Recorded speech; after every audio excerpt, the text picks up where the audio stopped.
এক রাজা তার 3 মন্ত্রীকে ডেকে বললেন যে 3টি খালি বস্তা ফল দিয়ে ভরে আনতে, কে কত তাড়াতাড়ি আনতে পারে।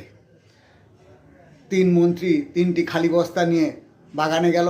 সেখানে গিয়ে এক মন্ত্রী চালাকি করে বস্তার নিচে পচা পাতা আর কিছু ভালো ফলকে নিয়ে চলে এসেছে।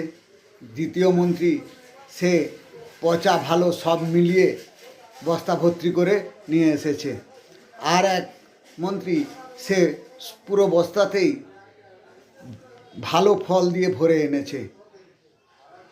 রাজা সে বস্তাগুলি না দেখে তিনি অন্দরমহলে চলে গেছেন। কিছুক্ষণ পরে মসনদে বসে তিনি বললেন, এই 3 মন্ত্রীকেই কারাগারে পাঠানো হোক 10 দিনের জন্য। তখন 3 মন্ত্রীকেই কারাগারে পাঠিয়ে দেওয়া হলো।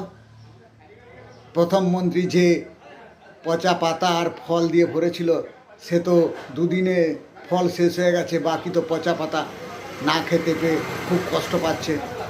আর এক মন্ত্রী যে পচা ফল আর ভালো ফল নিয়ে এসেছিল, সে ভালো ফলগুলি খাওয়ার পরে কোনো রকমে পচা ফলগুলিকে খেয়েও দিন কাটাচ্ছে।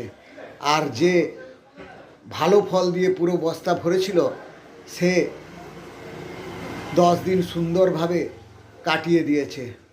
তাই আমাদের জীবনে প্রত্যেকেরই সঠিক কাজ করে গেলে আমাদের পরবর্তী সময়গুলো ভালো চলবে। যে চালাকি করলে পরে কষ্ট পাবে।